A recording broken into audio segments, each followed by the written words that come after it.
पान सोपारियूं आदि सामग्री खणी कंहिं बि शिवालय या मंदिर में वञी विष्णु भॻवान जे प्रतिमा खे अर्घु ॾेई आचमन करे पूजा जे सामग्रीअ सां पूजा करे गीता या गायत्रीअ जो पाठ करणु घुरिजे।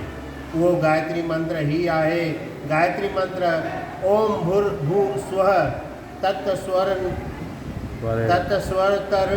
वर्णेयम भर्गो देवस्य धीमहि धियो यो न प्रचोदयात्। जंहिंजो अर्थ ही आहे त प्राणनि जा प्राण सर्वव्यापी आनंददायक ईश्वर तमी सर्वज्ञ ऐं सॼे संसार जा उपाईंदड़ आहियो। असीं पंहिंजे पाप विनाशक तेजस्वी स्वरूप जो ध्यानु धारियूं था जो असांजे बुद्धीअ खे प्रकाशमान करे थो। हे पिता, तव्हांजे ध्यान खां असांजो मन पलक बि पासे न थिए ऐं सदाईं सत्कर्म कंदो रहे। हे नारद, विष्णु भॻवान जी पूजा मूर्तिअ जे वसीले थींदी आहे। उहा मूर्ति पथर जी, काठ जी, तांबे जी, लोह जी, मिटीअ जी लिपियल या लिखियल हुअणु घुरिजे। सालग्राम जे शीला में साक्षात श्री कृष्णचंद्र आनंद कंद जो पूजन थींदो आहे। जेको अहिड़े सालग्राम जो पूजन करे जल जी हिकिड़ी बूंद बि पीअनि था, से सभिनी पापनि खां छुटी वैकुंठ में वञी वासो कनि था।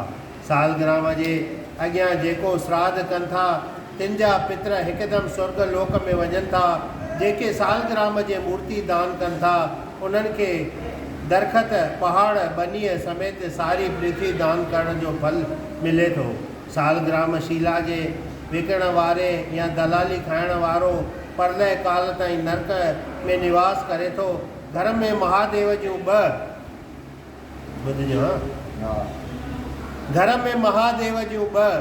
गणपतिअ जूं 3 मूर्तियूं कीन की पूजण घुरिजनि।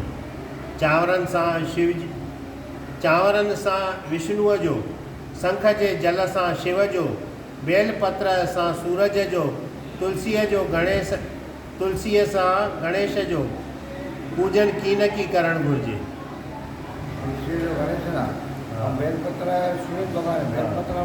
महादेव और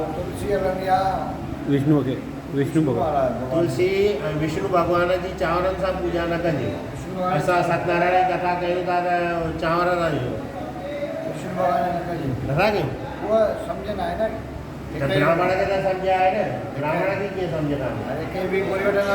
अच्छा, ब्राह्मण खे कीअं सम्झ कान्हे? ब्राह्मण त रखाईंदो आहे चांवर। चांवर हुनखे सम्झ में नथो अचे। उहो ई त चवां न मां। लक्ष्मी नारायण कनेर जे गुलनि खां सवाइ ॻाढ़नि गुलनि सां शंकर जी पूजा कीन की करणु घुरिजे। कारकत महीने जे अगस्त जे गुलनि साण जो सालग्राम जे मूर्तिअ जी पूजा करे थो, उहो महाज्ञानी शुभ गतिअ खे पाए थो। तुलसीअ जे पत्रनि साण सालग्राम जो पूजन करण करे मनुष्य वरी कॾहिं बि माता जे गर्भ में नथो अचे ऐं मोक्ष पद पाए थो, छो त तुलसी सालग्राम खे ॾाढी प्यारी आहे। तुलसी काठ मां पैदा थियल चंदन खे जो धारण करे थो, सो निसंस मोक्ष पद पाए थो। इन में को बि संदेह कान्हे। जेको मथे ते तुलसी दल लाइ अचानक मरी थो वञे, उहो बि अणपुछो वैकुंठ में वञी अनेक प्रकारनि जा भोग भोगे थो। तुलसीअ जे वण जे वेझो श्राद्ध करण करे पितरनि जी पूरी तरह तृप्ति थिए थी। जेको तुलसी दल पोखे थो, उन जा सभई पाप भस्म थी वञनि था। पाणी ॾियण ऐं स्पर्श करण वारे जे शरीर, मन ऐं वाणीअ जा सभई विकार हिकु खिन में भस्म थी वञनि था। तंहिं करे विष्णु भॻवान जे धर्म प्यारी तुलसीअ जी पूजा करे हिन तरह विनंती करणु घुरिजे। देवता ऋषियुनि मुनियुनि विष्णुअ जी प्यारी तुलसी पापनि जे कटे पीड़ खे हो सुख ॾियण वारी तुलसी, हिन दुनिया जे दुखनि को कर हो त हमेशा आजो, कृपा कर हिन दास ते थियो आनंदकारी तुलसी। हे नारद, जो मनुष्य आवरे जे वण जे पननि या फलनि सां देवताउनि जो पूजन कंदो आहे, तंहिंखे सोने जे गुलनि जे पूजा जो फल प्राप्त थींदो आहे। पर बारस ॾींहुं तुलसी पत्र या आवरे जे पत्र भुली बि छिनण न घुरिजनि।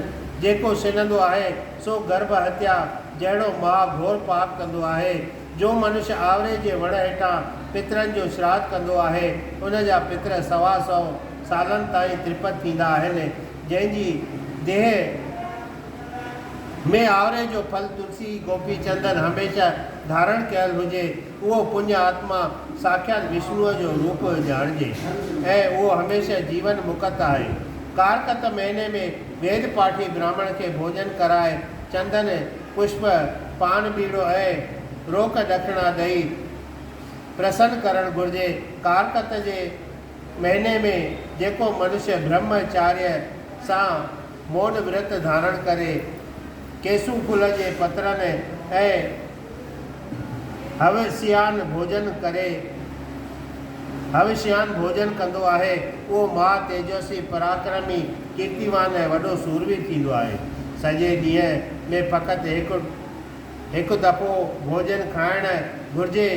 आर्तवार ॾींहुं आवरो न खाइणु घुरिजे। तंहिंखां सवाइ विर्त रखण वारे खे हेठियूं शयूं बि खाइणु न घुरिजनि छो त विरजत आहिनि।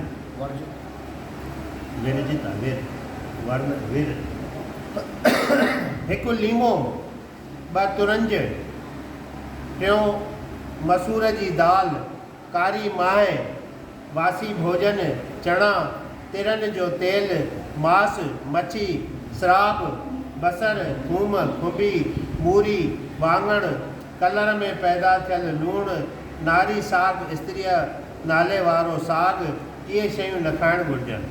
पर स्त्रीअ ॾांहुं निहारणु रजशीला स्त्री मुसलमान पतित पाखंडी इन्हनि सां ॻाल्हाइण बि पाप आहे।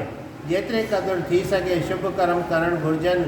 गऊ ब्राह्मण गुरूअ ऐं साध संत जी शेवा करणु घुरिजे। पद्म पुराण मां कारकत मातम विष्णु भॻवान जे पूजा बाबति ॿियो अध्याय संपूर्ण थियो। बोल श्री कृष्ण भॻवान।